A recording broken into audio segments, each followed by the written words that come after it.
तो बुद्धिज्म बताता है ये दुनिया में इतना दुख क्यों है, क्योंकि मैंने आपको बताया था कि सिद्धार्था, जब बुद्ध नहीं बने, सिद्धार्थ अर्ली डेज में, बचपने में, जब उनका नाम सिद्धार्थ था, तो वो पूरे एकदम एक पैलेस में रहते थे, क्योंकि वो एक प्रिंस थे।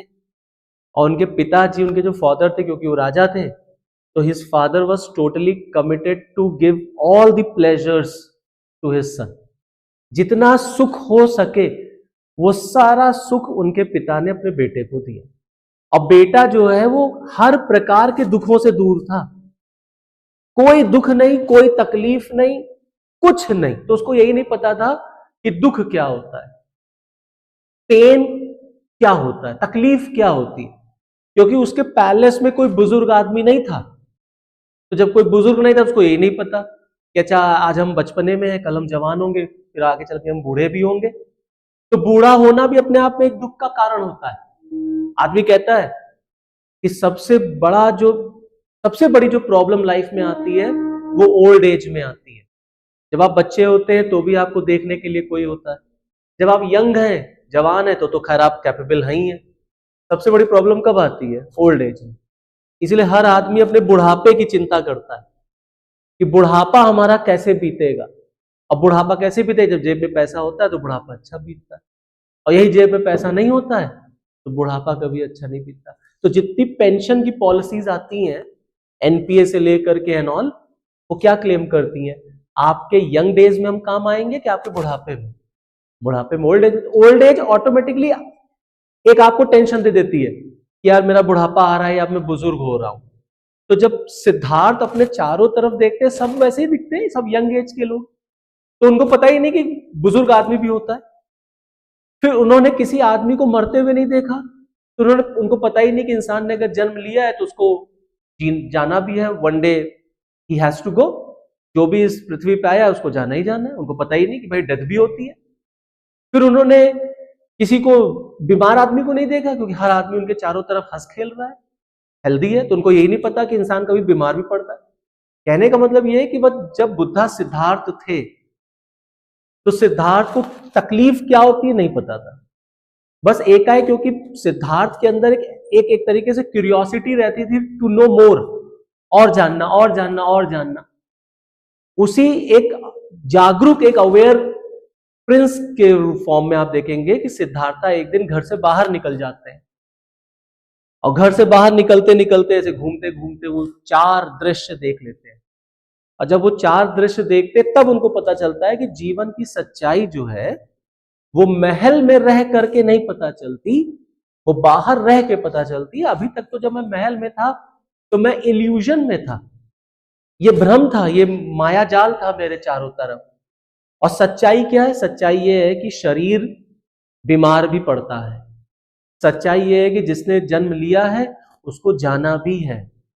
सच्चाई ये है कि आप एक दिन बुजुर्ग भी होंगे, बूढ़े भी होंगे। तो अल्टीमेटली जिसको भी उन्होंने देखा वो कहीं ना कहीं किसी ना किसी तकलीफ में था। अगर कोई बीमार आदमी है तो वो भी रो रहा है कि मैं बीमार हूं। कोई बीमार पड़ना चाहता है? कोई नहीं चाहता। और जो बीमार पड़ता है वो तो प्रॉब्लम में आते हैं, तो पूरे घर वाले भी प्रॉब्लम में आ जाते हैं। जो बीमार रहता है उसकी सेवा करना, उसको केयर करना, हर आदमी इन्वॉल्व हो जाता है। अगर एक आदमी भी बेड पर पड़ गया, किसी की डेथ हो जाए, तो पूरा मोहल्ला इन्वॉल्व हो जाता है, सारे रिलेटिव्स इन्वॉल्व हो जाते हैं। तो अल्टीमेटली सिद्धार्थ को लगा यार, ये इस दुनिया में अभी तक तो मैं जब पैलेस में था तो मैं तो कुछ और ही समझता था इस वर्ल्ड को। बाहर आने के बाद मुझे पता चला कि पूरी दुनिया जो है वो दुखों से भरी है। अब ये दुख का कारण क्या है? इतनी दुख, इतनी तकलीफ में लोग क्यों हैं, और क्या मैं इनको इनकी तकलीफ से बाहर ला सकता हूं? अब इसी की खोज में हूं। तो Siddhartha became a wandering ascent, a saint, a spiritual guru. अब वहां से उनका जीवन जो है वो 360 डिग्री टर्न हो जाता है। एक प्रिंस से वो एक घुमक्कड़ साधु बन जाते हैं। क्लियर यहां तक? अब घुमक्कड़ जब साधु बनते हैं, जब उनको ज्ञान प्राप्त होता है, तब वो लोगों को बता रहे हैं कि दुखों का कारण क्या है। जब उनसे लोग पूछ रहे हैं कि बताइए महात्मा, दुख का कारण क्या है, इतना आदमी तकलीफ में क्यों रहता है, तो कहते हैं तुम्हारी इच्छाएं, तुम्हारा डिजायर, तुम्हारा अफेक्शन, तुम्हारा अटैचमेंट, तुम्हें इतना दुख और तकलीफ देता है? क्योंकि तुमने बहुत उम्मीदें बना रखी हैं, बहुत उम्मीद लगा रखी है अपने इस जीवन से, अपने इस शरीर से तुमने बहुत उम्मीदें बना रखी है। और जब आपकी उम्मीद पूरी नहीं होती तो आपको तकलीफ होती। आप समझ रहे हैं? अगर मैंने आपसे उम्मीदें बना रखी हैं कि आपको पढ़ना है, आपको सिलेक्शन लेना है, और अगर आप नहीं पढ़ते तो मुझे तकलीफ होगी, क्योंकि मैंने आपसे ये डिजायर कर रखा है। इसीलिए कहा जाता है कि इच्छाएं मत पालो, क्योंकि जब इच्छाएं पूरी नहीं होंगी तो तकलीफ तो होगी होगी कि नहीं होगी? अब आप चाहते हैं कि आप हमेशा फॉर एवर यंग रहिए, this is your desire, but this desire is not going to be fulfilled, क्योंकि ये पूरा ही नहीं होने वाला, क्योंकि ये इम्पॉसिबल है कि आप अगर चाह रहे हैं मैं यंग रहूं तो आप यंग ही रहेंगे। वन डे आपको बुजुर्ग होना ही होना है, बूढ़ा होना ही होना है। बस समझ रहे हैं? तो ऑटोमेटिकली आपकी डिजायर्स आपको तकलीफ देंगी अगर वो पूरी नहीं होती। और हर इच्छा इंसान की पूरी हो जाए ये जरूरी नहीं। कहते हैं हर किसी को मुकम्मल जहां नहीं मिलता, किसी को जमी तो किसी को आसमान नहीं मिलता। समझ रहे? हम सब कुछ, हम लोग बहुत कुछ चाहते हैं। हम भी चाहते हैं ये भी हो जाए, ये भी हो जाए, ये भी हो जाए, ये भी। क्या होगा? नहीं होगा। लेकिन आदमी इच्छा रखता है, जब उसकी इच्छाएं नहीं पूरी होती हैं तब उसको दिक्कत होती है, तकलीफ। इसी तरीके से हम लोग एक दूसरे के साथ अफेक्शन रखते हैं, अटैचमेंट हो जाता है हम लोगों का। आप घर में एक पेट पाल लीजिए और वो तकलीफ में आ जाए अगर, तो ऑटोमेटिकली आप भी तकलीफ में आएंगे। आएंगे कि नहीं आएंगे? अगर आपके घर में पला है पेट, तो पला है, नहीं पला है, नहीं पला, पालिएगा, देखिएगा उसके मतलब अगर वो बीमार पड़ जाए तो भी तुम लोग तकलीफ में आओगे, अगर वो नहीं रहा तो भी तकलीफ में आओगे। अब आप तकलीफ में क्यों आते हैं? क्योंकि आपको उससे लगाव हो गए। देशी भाषा में अफेक्शन का मतलब लगाव हो जाना। अब ऑब्वियस ही बात है, आप ह्यूमन बीइंग हैं, हम भी ह्यूमन बीइंग है, ऑटोमेटिकली लगाव होगा ही होगा। यही लगाव दुखों का कारण बनता है। तो भगवान बुद्ध आपको प्रैक्टिकलिटी सिखाते हैं। कहते हैं क्यों तुम इतनी इच्छाएं रखते हो? Have control on your desire. अपनी इंद्रियों पर कंट्रोल रखना सीखो। इंद्रियां का मतलब क्या? अपने ब्रेन पर, दिमाग पर, क्योंकि ये दिमाग ही है सारी प्रॉब्लम्स की जड़। और जैसा तुम सोचोगे वैसे ही तुम बन भी जाओगे। आप समझ रहे? तो आपका नर्वस सिस्टम आपको डायरेक्ट करता है ना कि नहीं ये भी चाहिए, नहीं ये भी चाहिए, नहीं ये भी चाहिए।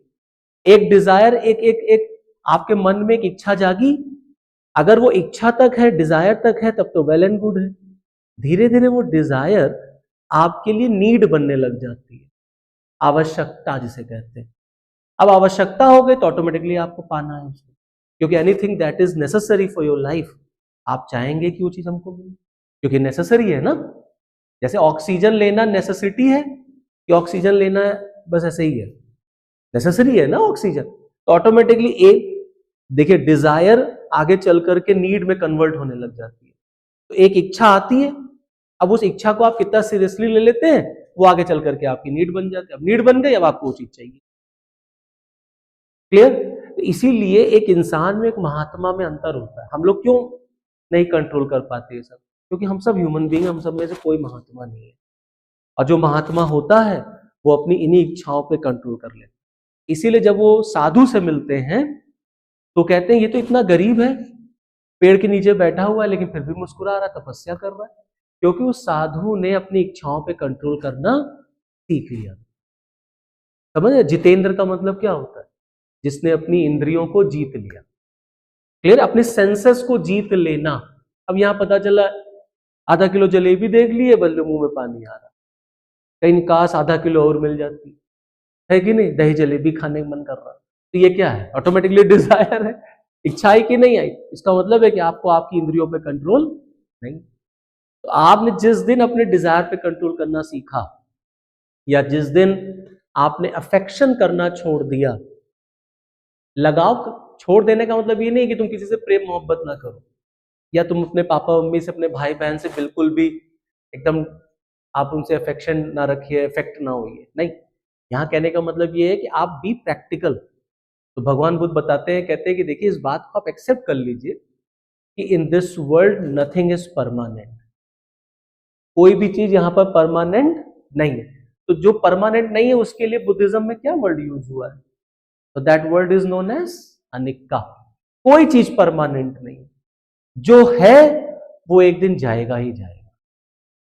अगर आप इस बात को एक्सेप्ट कर ले बाय हार्ट, तो ऑटोमेटिकली आपके इमोशंस हर्ट नहीं होंगे। जिस दिन आप इस बात को सीख जाएं, यार ये संबंध मेरे साथ ताउम्र नहीं रहेगा, एक दिन ये संबंध चला जाएगा, सबको चला जाना है, जो आया है वो जाएगा, समझ रहे हैं? तो ऑटोमेटिकली आप फिर दुखी नहीं होंगे, क्योंकि उस डेड बॉडी को देख करके उसके रिलेटिव्स रो रहे थे। जब भगवान बुद्ध देखते हैं उसको, जब सिद्धार्थी थे, तो जब वो बुद्ध बन गए तो उनको पता चल गया ना कि यार इसकी तो डेथ होनी है, क्योंकि दुनिया में कोई भी फॉरएवर नहीं आया है, तो कोई भी चीज परमानेंट नहीं होने वाली है यहाँ पर। ओके, और फिर उसके बाद आपका अनत्ता, that is no soul. No soul का मतलब है कि आत्मा नहीं, बॉडी का ट्रांसफॉर्मेशन होता है, एक शरीर जाती है दूसरी शरीर आती है, मतलब एक शरीर नष्ट होती है दूसरी शरीर आ जाती है, लेकिन परमानेंट सोल होता है कि नहीं, इस पे बुद्धिज्म कुछ नहीं, ठीक है। एंड योर दुख, दैट इज योर डिससेटिस्फैक्शन। अगर आप सेटिस्फाइड नहीं होते तो ऑटोमेटिकली आपको दुख होता ही होता है। आपने मेरे से कुछ कहा, हमने वो काम नहीं किया, आपको तकलीफ होगी, हमने आपसे कुछ कहा, आपने वो काम नहीं किया तो मुझे तकलीफ होगी, because we both are feeling dissatisfied. Clear यहां तक? अब इस पर विजय कैसे पाई जाए, इसको जीता कैसे जाए, इसका सल्यूशन क्या है? तो बुद्धिज्म कहता है ये 8 मार्गों को आप फॉलो करिए, सारे दुखों से आप अपने आप दूर हो जाएंगे। These 8 path are known as 8-fold path या 8 noble path, that is right understanding। right understanding का मतलब अच्छी समझ रखना। अच्छी समझ रखने का मतलब है आप किसी इल्यूजन में मत रहिए, ये जान लीजिए कि कोई चीज परमानेंट नहीं होती। राइट थॉट, अच्छे विचार रखना, राइट स्पीच, अच्छा बोलना, राइट एक्शन, अपने कर्म को सुधारिए, समझ रहे, अपने कार्य को सुधारिए, कोई गलत काम ना करिए। राइट लिवलीहुड, अपना जीवन यापन सुधारिए, सही रखिए, तकलीफों से बच जाएंगे, समझ रहे। अपना जीवन यापन सुधारने का मतलब क्या है? अब डेली आप बर्गर और पिज्जा और चाउमीन और मोमोज खाने की इच्छा रखेंगे और नहीं मिलेगा तो तकलीफ तो होगी ही होगी। तो आप अपना दिनचर्या सही करिए, जो लिवलीहुड है आपका। उसके बाद राइट एफर्ट, अपने प्रयासों को सही करिए। Right mindfulness and your right concentration, आपका कंसंट्रेशन सही होना चाहिए, कहां पर हमारा दिमाग लगना चाहिए और कहां पर हमारा दिमाग नहीं लगना चाहिए। अब पता चला पढ़ाई में दिमाग लगना चाहिए, पढ़ाई में दिमाग नहीं लग रहा है, दिमाग लग रहा है धुरंधर देख लेते जाकर के, है सोशल मीडिया पे चला हुआ है खूब ट्रेंड, कहीं धुरंधर में ऐसा कहा है, तो यहाँ पढ़ाई हो रही है वहां धुरंधर दिमाग चल रहा है। इसका मतलब है आपका कंसंट्रेशन जो है वो सही जगह पर नहीं है। अब धुरंधर में दिमाग लगा हुआ है अगर, तो घर में कहोगे क्योंकि पैसा भी कमा नहीं रहे हो, तो पापा से कहोगे, भाई से कहोगे, मम्मी से कहोगे कि पिक्चर देखनी है, अब पापा ने मना कर दिया, अब पापा ने मना कर दिया, लीजिए तकलीफ होगी। अब 2 दिन, आधा घंटा, 1 घंटा, जो भी है, जितने भी देर का गुस्सा रहेगा आपका, दुख तकलीफ होगी, उतनी तो रहेगी ही रहेगी। जैसे ही पापा ने कहा जैसे चलो आओ चलते हैं धुरंधर देखने, वैसे देखो तुम खिल उठोगे चेहरा, क्योंकि पिताजी ने आपकी डिमांड पूरी कर दी। बस समझे? So this is the crux of Buddhism.